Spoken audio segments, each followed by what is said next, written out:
safety, every farmer cares about whether their food is safe, and then how they're handling it, then how they ship it or take it to a market, and then how they sell it.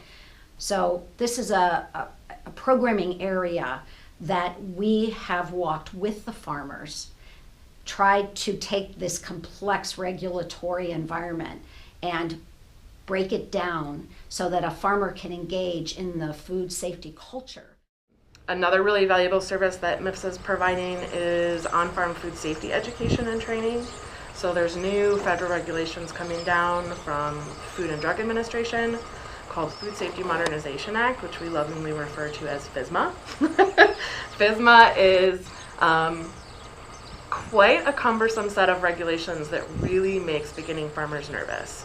So we are working with a statewide group of highly trained and educated people that have been involved with the FSMA process and are actually lobbying with USDA and working with USDA to then work with existing services in Michigan to create training opportunities and pathways for producers to understand how to easily come into compliance with FSMA. So we're doing that in partnership with MSU Extension, with Michigan Department of Agriculture, and with conservation districts and the Michigan Agriculture Environmental Assurance Program in MIFFS. So we're kind of setting out a roadmap for producers to understand what steps they should take to start reducing risks for on-farm food safety.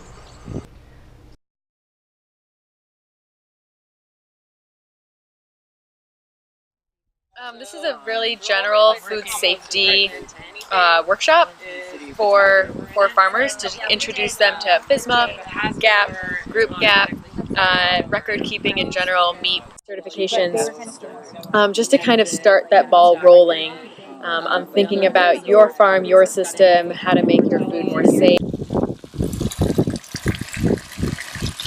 Have they been reminded to wash them after going to the bathroom, after having a snack or eating or drinking something, blowing their nose, smoking a cigarette, after breaks? What's that? Touching their phones. Oh my goodness, yes. These things are terrible.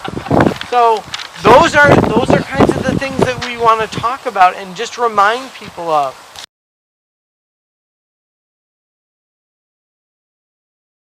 A lot of the general stuff is very surfacey. In some cases, you're going to see a D, a P, or an R in that little column. Okay, what that refers to is the kind of validation that you're looking for. What you're looking for is a document, a record, or a policy. And the P stands for policy, obviously. The R stands for a record, and what a record is, it's a log. So if you log that you've done certain somethings, they're going to want to see a log there. And what a document refers to is something like, for instance, if you got a soil test, they're looking for the actual results of the soil test. Or a water test, they're looking for the results of the water test. Is they want to see that there's a paper trail that happens. So keeping your receipts, and being really clear on them of what is in that receipt is really important for that certifier as well. The date, who picked it, where it came from, the name and address of the farm. Don't necessarily. You need like who individually picked it, like the well, whatever see, here's crew. the thing: if you have multiple harvest crews, Yeah. then you need to be able to delineate between harvest crews. So like crew 1 or crew 2. Right, but in your case, I'm guessing you only have 1 crew. right. So I'm saying that's the nice thing about traceability on the small scale. You pretty much need to just have the date of harvest. And if there's multiple locations, then you differentiate between the locations. But if you're only growing that crop in one place, all you really need is the date of harvest and your name and address.